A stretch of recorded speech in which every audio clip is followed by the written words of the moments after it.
If you died today, your life will have been a tragedy. And for me, that message was a liberation. It gave me the freedom to start to really question, wait a second, is this the life that I'm grateful for? Is this a life that I want, or is there more here? Hi, and welcome to Don't Drink to Feed podcast. This podcast is all about you and all the courageous, driven women like you. We are here to inspire, to empower, to share, and to embrace one another. We will be talking with women from different backgrounds and careers about love, family, friendship, their wins and falls, and what it took for them to live the life they love. I am your host, Claudia Noriega-Bernstein, and I am so happy you're here today. Hi, everyone. I have today Alexis Leigh, and I want to start, Alexis, by reading what it says in the back of your book, because it really resonated with me, my brand, and what I believe a lot of us feel, but we don't have the courage to say out loud. You say, I wonder how many are living tragic lives like the one I lived for so long, with undercover gifts, with a deficiency of love, with resignation that this is all there is, rather than trusting the resistance, there has to be more. And I have been in those shoes many years ago, and it took me a lot of healing to understand that I was meant for more. And I didn't want to just receive what I have told I was worthy of. So I'm very excited to have you here to talk about your book and to talk about your journey. So welcome. Thank you so much. I'm glad to be here with you. What you talk about in your book is about shame with gratitude. And I would like you to take us through that journey of you finding out that even though you have what it looked as a perfect life from the outside, what was that aha moment where you felt, I think I am meant for more. I think there is more for me. And how you navigate that guilt of, I should be grateful and I am, but I still want more. Yeah, I think that's a very hard thing to navigate. And for me, I had a moment that just kind of struck to the core of it for me that let me see it differently. And so for me, I had a wonderful education, a good career, a loving husband, a beautiful son, good community. I lived in a great home, had everything that certainly I wanted for myself. I still was searching for more. I wanted more love and connection in my life. There was a guilt for wanting more. I knew I should be grateful. Everything is about, if you're grateful, then you're okay. Like you should be, you have all the things you need, don't want something that you don't have. That's the way I internalized it. And I was walking in the woods one day and I heard a message that said, if you died today, your life will have been a tragedy. And for me, that message was a liberation. Let me become honest about the fact that I wasn't grateful for that life, that I did want more, and that I was really deeply sad and alone, sad and lonely. And it gave me the freedom to start to really question, wait a second, is this the life that I'm grateful for? Is this a life that I want, or is there more here? Of course, it didn't all click into place in that moment, but it gave me the courage and the freedom to start to ask those kinds of questions. And it's also, how do you tell your husband, for example, right? Or the people around you that I'm not happy. Like, I Yeah. think I want more. I deserve more. Because at the end of the day, and this is something that I have learned in my own journey, not everybody's going to love you the way you expect to be loved. Sure. Why not accept that love as is? They are doing their best, right? So when you go to somebody that is devoted to you, that is faithful to you, that is doing every day something to show you that they love you, and suddenly you are like, I'm not happy. How was that moment for you? Well, I mean, it was really devastating. I mean, that's the thing. It was both freeing in that moment, but also devastating because as I write in my book, it's like I realized that the pieces of my life were the wrong pieces. I now see that differently. I think I needed space from everyone and everything to find my way back to myself. I think that ultimately it wasn't about the love that they were giving me. It was about the love that I was giving me or that I wasn't giving me. But I did. And my story is that I took all of my relationships fell away. So I got a divorce. My friendships fell away. I lost my relationships with my family. Everything fell away. And for me, I look back on that and I needed that space and that quiet to really start to understand why I was so deeply unhappy. And for me, it was a lot of childhood pain that I had buried and I needed to look at it. I don't think everybody has to have that story. If you're in committed relationships and if you love the people in your life, I don't think everybody will need the dramatic space that I took. But for me, it was a necessary part of the process to kind of cut the strings of the old way of being so that I could grow new way of being with those people. Right. And relationships came back together. I mean, there's a lot of love and forgiveness that came later, but I just needed the space at the time to get clear and to start to listen to what was inside of me outside of the context of everybody else. Your inner voice. Yeah. Yeah. I mean, I just wasn't connected. Clearly, that voice that I heard that said my life was a tragedy, I now see that was my inner voice. So there was some connection there, but I needed to, it was almost like that gave me the vision of the guidance I would be able to get. If I could clear out enough of my pain, then I would be back in my body and then I would be in touch with that voice, with who I am. But at the time, I had so much pain stored up that I hadn't dealt with that I was really outside my body and I couldn't access that inner voice. I couldn't access that wisdom. Right. And I think it's also the conditioning, right? What we were talking before we start recording is like we accept that conditioning. It can come from your parents, from your teacher, from your friends as a fact. This is Right. the life that you're supposed to live, and you should be happy with this life. And then the guilt comes. How many people doesn't have what you have? How many Right. people are not as fortunate? I mean, how could you not be happy? What is wrong with you? We are giving you a story that you are refusing to accept, is that something is wrong with you because you're not accepting that story. Absolutely. And I think over and over, every day still, even after having done so much work, I still have this tendency to listen to what other people say I should be doing.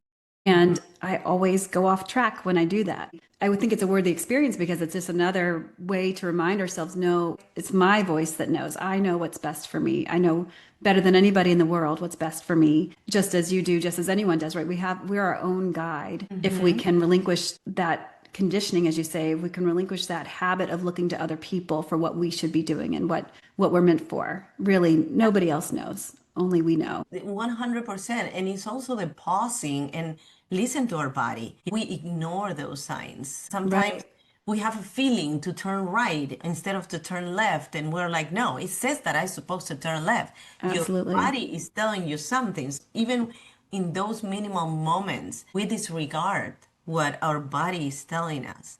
And Right. I totally identify with you because I had a moment in my life not too long ago that I started questioning who I was. And it was when my kids went out to college and I was empty nester. So the role that I had assigned to myself no longer existed. So I felt like, okay, so what is my calling? What am I supposed to do?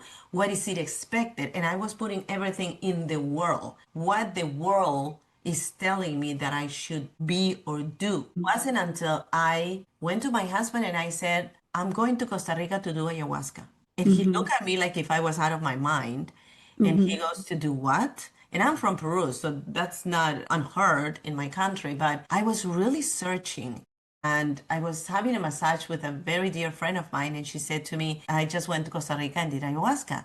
And it was the most enlightening moment of my life. And Mm-hmm. I said, tell me about it because I am searching and I don't know what I'm looking for, but I just know that I need to find something. And I think the feeling of not knowing what I was supposed to find was giving me so much stress because I couldn't be still. It was Yeah. like hunting for something in a way. So she told me about this place, and I went there and I did ayahuasca for 6 days in a row. It was not only crazy because you go and do it one day and that's it, but sometimes, but I did it for 6 days. And it was a program where you had coaching, you have colon cleanser, you have a bunch of different things that help you not only with the physiological part, but also Mm-hmm. your brain and your spiritual part of yourself. And the medicine really talks to you and it really highlight parts of you that you just forgot about it or took it for Yeah. granted. You have the same experience, correct? Yeah.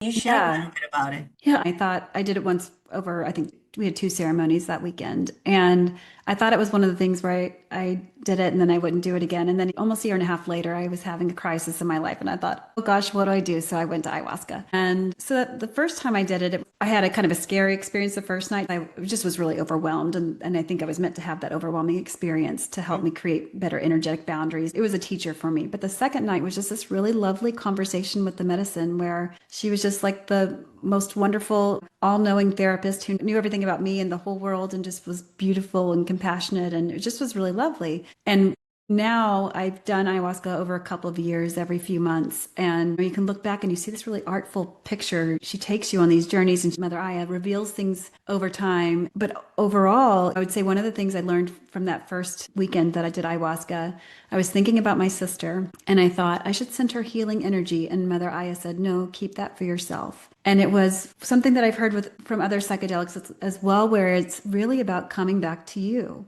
Don't send your energy elsewhere. Come bring it back to you. And I didn't understand at the time why I got to keep my healing. But over time, I realized that because I have so much that I still need to heal, I have so much that I still need to discover about me. And the more that I brought my energy back to me and the more that I healed myself, then the loving energy just flows to my sister. It just flows to other people, right? So for me, it has been a lesson over and over and coming back to me, going to the depths of my pain so that I can release it. And then I'm filled, then I can be a channel for love. Then I can be an empty vessel where love flows through. I'm filled up and I get to be that loving presence for others. So for me, but it has been such a beautiful realization that I get to take care of myself, right? I mean, for me, for so long, loving other people was about giving myself and I depleted myself and it never was enough. So I never felt really good about it. And I was exhausted and life wasn't worth living. And now I realize I get to come back into my body. I get to dance. I get to sing. I get to do all these beautiful creative things that I didn't know I even had in me. And by filling myself up, then I am of service to others just naturally, right? Out of this beautiful, loving, flowing place. Yeah, I agree with you so much. I think all that comes from trauma, in my experience. We want to belong, we want to feel worthy, we want to be deserving. So we think we are taught to believe that the more we give to the others, the better person we are. Like when they tell you in the plane, put the oxygen mask on you first so you can help others. And we hear that over and over and over every time we sit in a plane, but we don't really pause and think, what is the meaning of that? We don't take care of ourselves. How in the world are we going to take care of anybody else? Right. We're giving already from an empty cup. We're giving Right. from a place that is not enough for ourselves. And yet we feel that pressure, again, because of the conditioning, right? That we should, because if we are not, then we're selfish and we're self-centered and we are not a giving person. And we start labeling ourselves without really understanding that until we are whole, we cannot give to anyone. Right. And I think on some level, right, it's because we don't trust that we will ever be whole, right? Until you have that experience, you can't Right. imagine it could be true. And so really you think, okay, I have nothing to give. And so if I stop giving the little that I have, then I will stop. It's like I'm giving up on being Right. there in relationship with other people and being there for other people because you don't believe that you could be filled because you've never had that experience. So there's an element where either you have a leap of faith and you just try this stuff out because you're ready to and willing to, or like me, you have this kind of rock bottom moment where it says, you got to do this stuff. You got to stop. And I think people have health problems that say you can no longer give to anybody else because you have cancer. You have to come and take care of yourself, right? We have these times in our life that if we're not going there on our own, life is going to say, it's time. It's time to come back into where you are to take care of yourself because you literally cannot do anything else. But if we knew that we could be filled, we would try it out. It's just that we don't believe it because we've never had that experience. Yeah, also because nobody told us that. Or models it, right? I mean, that's where like if you have trauma in your family, probably it's not just you. Probably your parents had it and their parents had it. So, Generational. Yeah. right. And so you have this modeling year, generation after generation of emptiness, of being depleted. So you don't have any, you can't look around and say, oh, here's how to love, right? No one's modeling that because they didn't have it modeled for them. So this is where we have the opportunity to, again, for me, it was a rock bottom moment where I realized my grandfather died by suicide. My mother was addicted to drugs and died a really tragic death. I've been unhappy my whole life, and what's going to happen to my son? So for me, it was a very clear picture of our generational trauma, and I have the power to change that. And so that's what motivated me to start doing this work. And having a mom that had an addiction, did that scare you when it was time to try psychedelics? It didn't, because I understood the research that it's not addictive. My whole life, I was very much anti-drugs and didn't do anything like that. So it is intellectually surprising on the surface level that I Right. then did what people would consider drugs, but psychedelics aren't addictive. In fact, they can help heal people's addictions. I don't know if I would have tried it in a non-rock bottom moment, because if my life were perfectly together at that time, given my desire to avoid drugs, I probably wouldn't have had the courage to test it out. But given that I had tried everything I knew to try, right? I was doing therapy, I was reading all the books, I was taking care of myself as well as I knew how, and it wasn't working. So for me, it was time to try something pretty dramatic. And to be fair, my guide was brilliant, compassionate, very well trained in Western medicine and psychology and all of that stuff. So it's not like I just went and found somebody on the side of the road.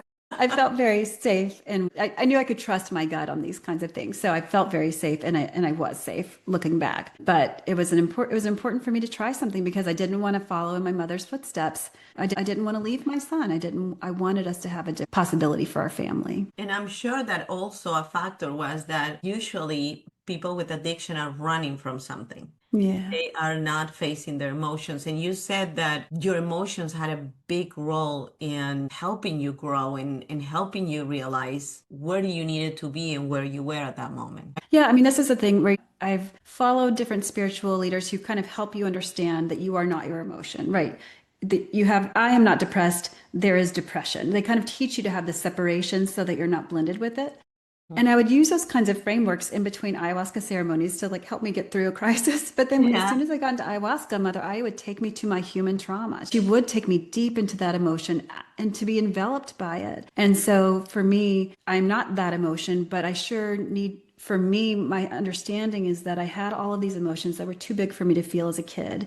And so now when I feel a big emotion, I'm getting the chance to go back and feel what I couldn't feel then.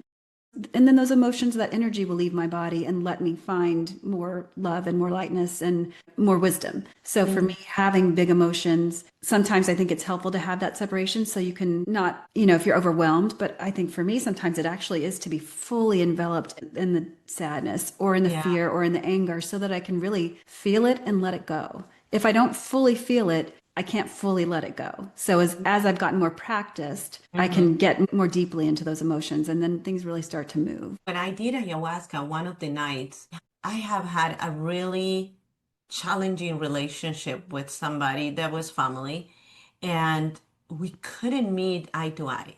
It Hmm. was like she had an idea of who I was, and I had an idea of who she was.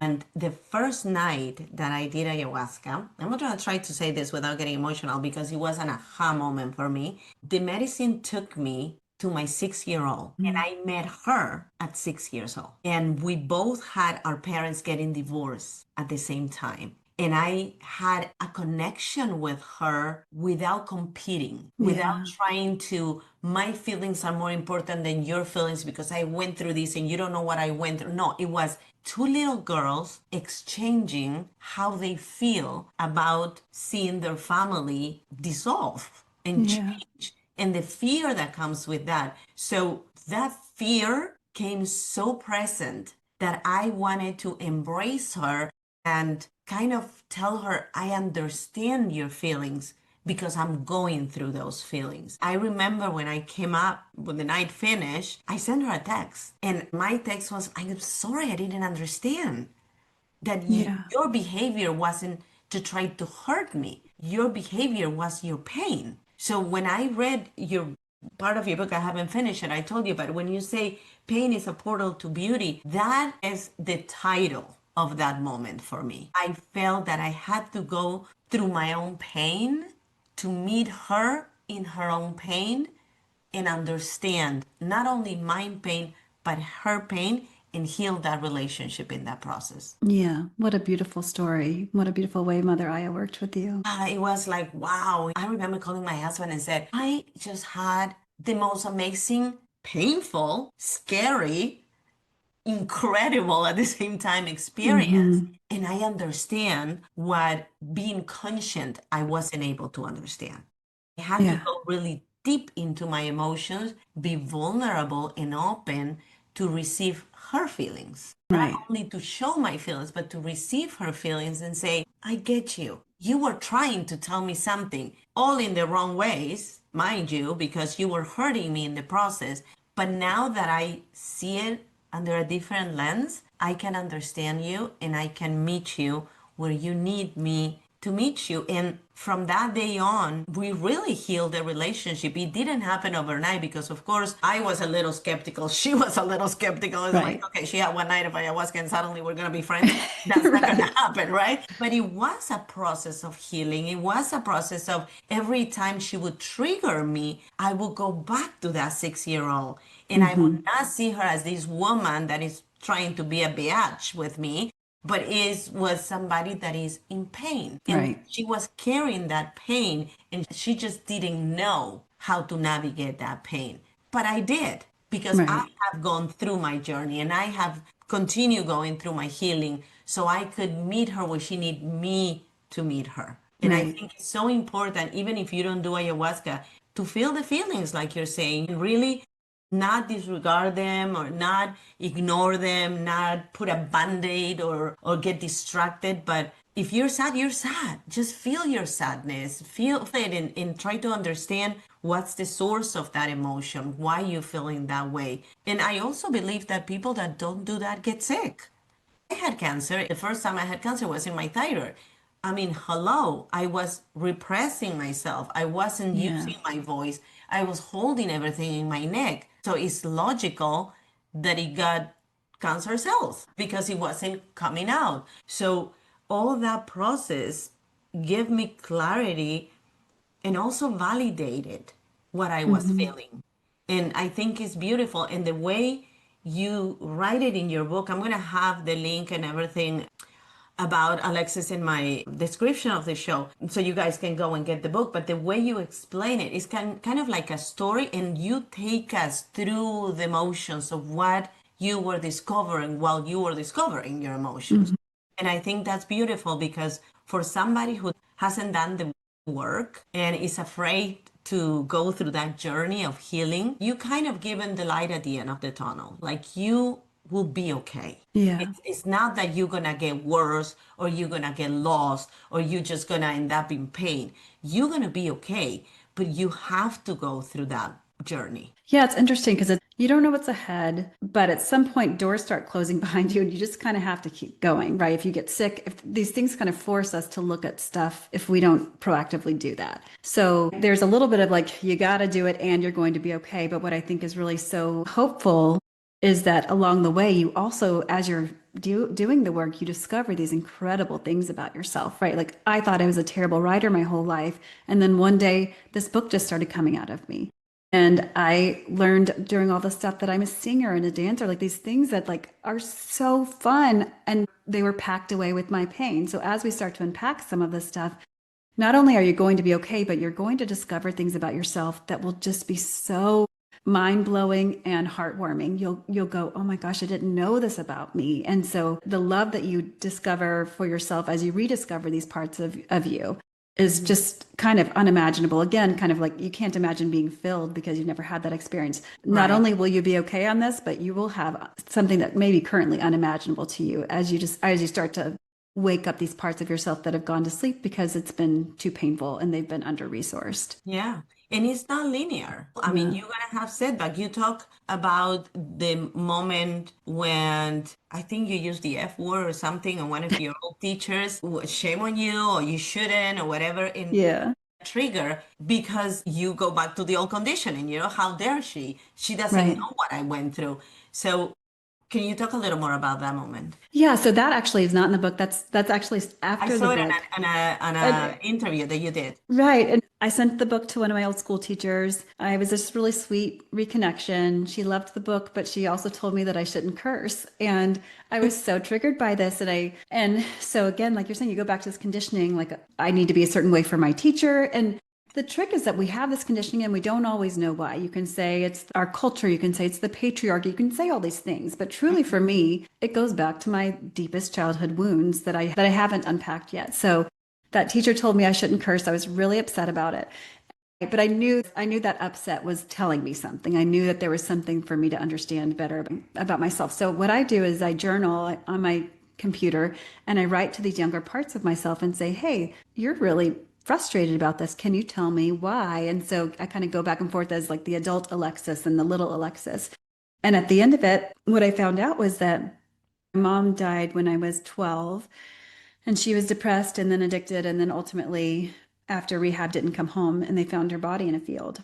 And Sorry. so it was this really devastating loss. But my whole story has been I lost my mom. She was sick, but she loved me. I was lovable. I kind of have this story that goes along with it. And after this teacher told me that I shouldn't curse, and I was kind of going layer after layer with this part of me, what I realized was that this part actually felt really exposed, that my mom left me because she didn't love me. So consciously, I don't know that I had that story, but as I went and dug up this pain, these triggers that are our teachers that tell us to go find what's there, as I dug it up, I found out how humiliated I was, that everybody in the world knew that my mom left because she didn't love me, right? Because if she loved me, she would have stayed, was the story that this young part of me had.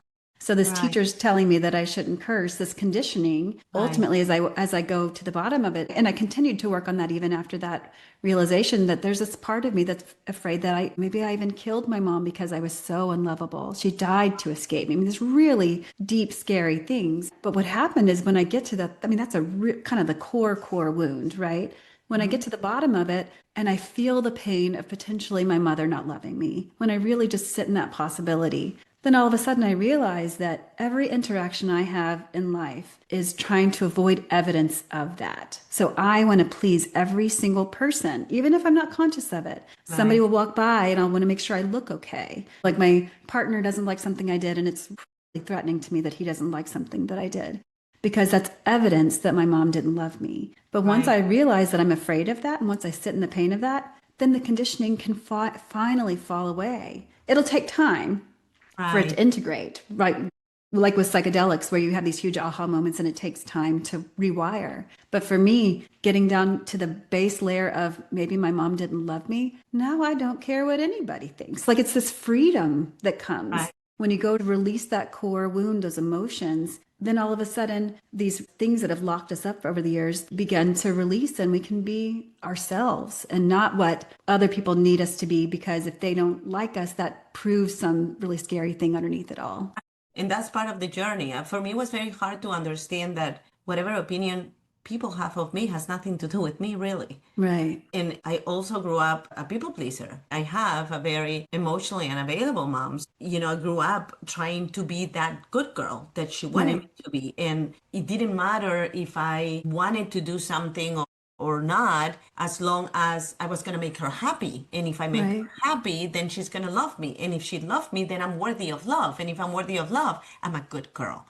And we do look for evidence. We're very good looking for evidence, mm, whatever we want. And if we fall in that trap, we can get stuck and right, just never move out of that space. And you're right, never going to be happy because you're never going to please everyone. I remember my kids were little and I had a thing in my fridge that says, won't get anything done if you're afraid to make somebody mad.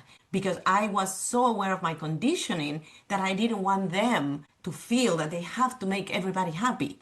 You don't even have to make me or your sisters. I remember watching Cher many years ago. I mean, my kids are all adult, but I think it was like, I don't know, 25 years ago. I saw an interview with Cher, and Cher was saying, I only have to respond to God and myself. I mean, if the rest of the world doesn't like it, that's on them. I need to sleep at right, night, and that's all it is. And I used to say that to them, even when they were younger. I am here to teach you what should be based on what I believe. But one day you're going to make a decision that I might not agree on.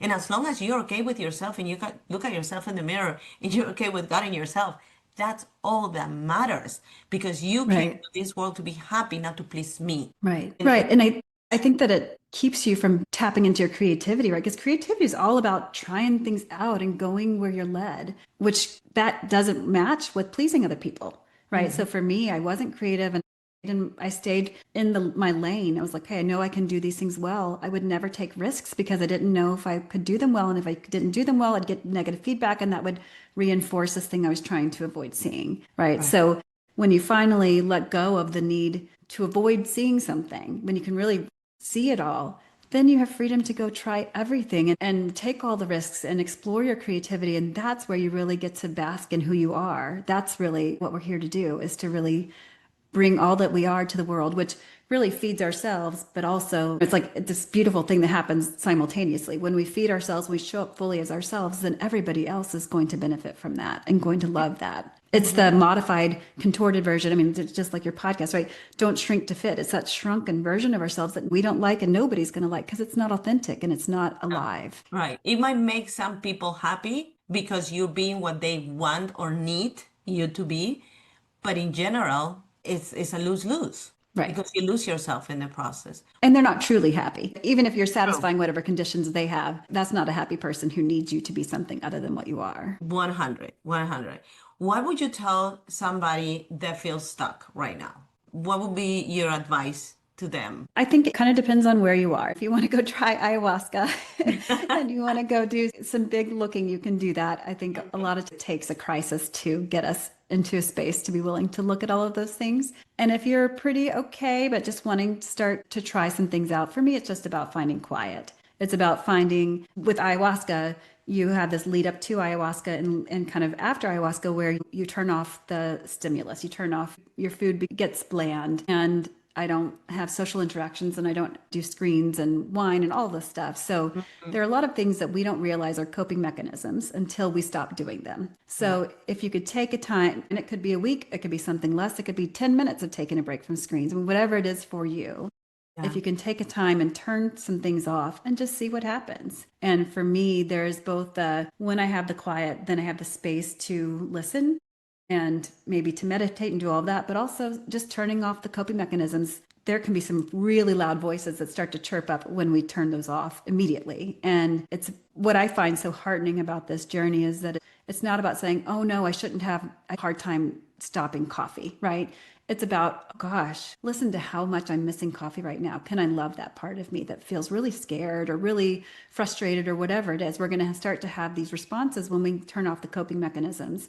We're going to start to have this pain come up and we just get to love whatever comes up. It can be, oh, I'm so glad to have this space and I have a lot of tenderness and sadness that I can be really present with that I usually don't have that quiet for. Or it could be, again, it could be just frustration with turning off the coping mechanisms. And that frustration, just that frustration is an important message for us to hear. It may not be clear immediately what it's trying to tell you, but there's something there. And when you start to listen, you're going to start to gain facility with understanding what these emotions are trying to tell you. Yeah, and get curious and not Yeah. just get triggered by something, but really figure it out. I was having a conversation with my daughter last night, and she said to me, "You know what, Mom, when you said that, it triggers me." And I go, "Okay, let's figure out why. Why is it Yeah. trigger you? Because if I said it to your sister, that she doesn't get triggered about it. So if I say Right. it to you, what is the meaning that you're giving to that sentence? How is that making you feel?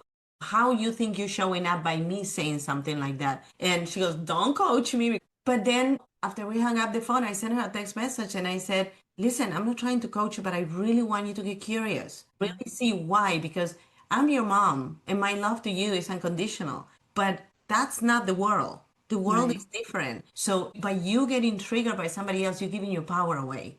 You're Right. allowing that person to modify how you feel in that moment. And that's not cool. You get to own your power. So if somebody's triggering you in any way, get curious. Why this sentence bothered me? Why that person didn't like my post? Why if Mhm. that person didn't say hello to me the way she said it usually?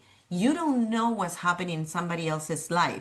That person might be having an upset stomach in that moment and didn't want to stop and chat. So he was running to the restroom. You don't know. But we don't care at that moment. What we care at that moment is, why am I being triggered? What meaning I'm giving to that action? and why I'm giving my power away. Yeah. And I think, frankly, the triggers are going to come, right? It's just kind of like a natural reaction to, like you're saying, to own them and say, oh, that's something big that I feel from whatever interaction. And for me, it has been a big learning curve to say, oh, this external world is just there to trigger me, frankly, for good and bad. And so when I have these feelings that somebody else triggered in me, I really try not to go to that person, at least not right away. Maybe at some point I will go because we need to work something out. But when I have a big feeling, I mean, marriage was all about, could my ex-husband stop doing what he was doing so he'd stop triggering me? I mean, the whole thing was, Right. could he change so that I didn't feel pain? And now I realize that was all wrong. The whole Mm-hmm. thing was that I was triggered. Again, not that we wouldn't ultimately make some modifications in our relationship, but the whole thing for me was that he was triggering pain from my mother, and I needed to go look at that pain. It was an opportunity.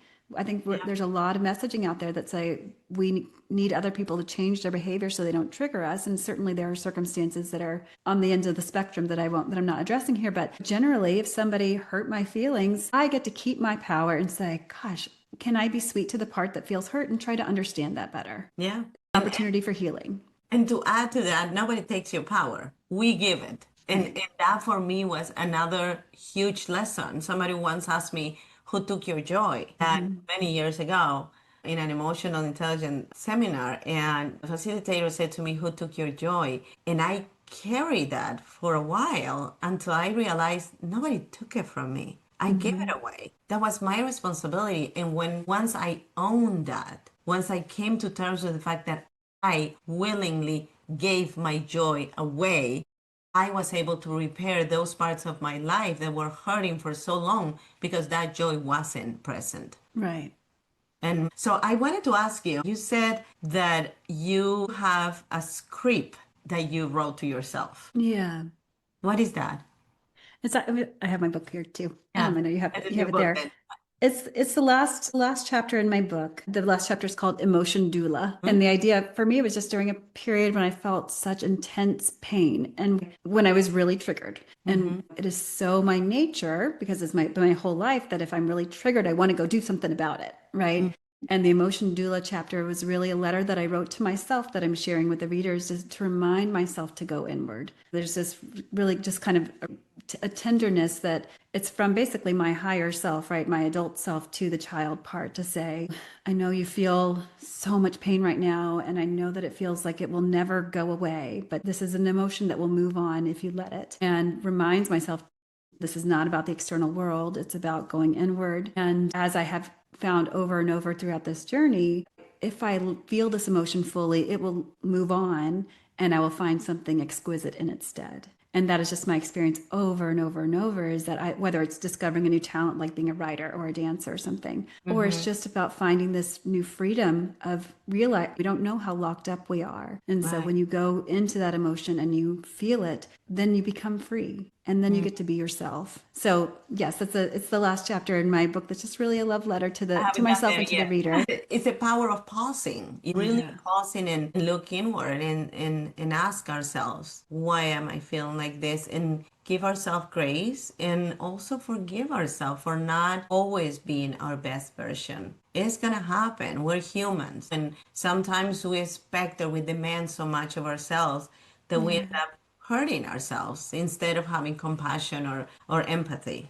I So, think that's why it's so helpful to understand that these are childhood parts of ourselves, right? Because as an adult, you do expect yourself to show up as an adult and, right. healed and all this stuff. But really, when you have this part of yourself that acts in a way that you don't like, it's a kid. It's a kid inside of you, right? It's this feeling, these old feelings that some really sweet little kid went through something and they feel so tender about. And so it shifts that energy from why can't you do this better to talking to this little sweet innocent kid and going, "Oh gosh, I'm so sorry you went through that."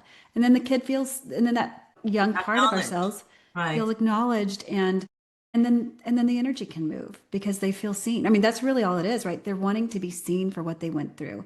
And once you see them and love them, then that energy moves and then we do show up in the way that we want to. But it is a pausing, like you said, and being sweet to those younger parts of ourselves, for what they went through is valid, right? What we carry in our bodies is real, and we have to honor that. So what would you tell your 6-year-old if you go back on time? Oh, I just would hug her and tell her how wonderful she was. I think that for me it was a lot of not being received as a kid, as these young magical beings who just bring so much wonder to the world. And just as you've said so many times, that the conditioning talks them out of that magic, right? Masks it. And so to go back and really embrace what we bring before that conditioning, who we really are underneath it all. Yeah.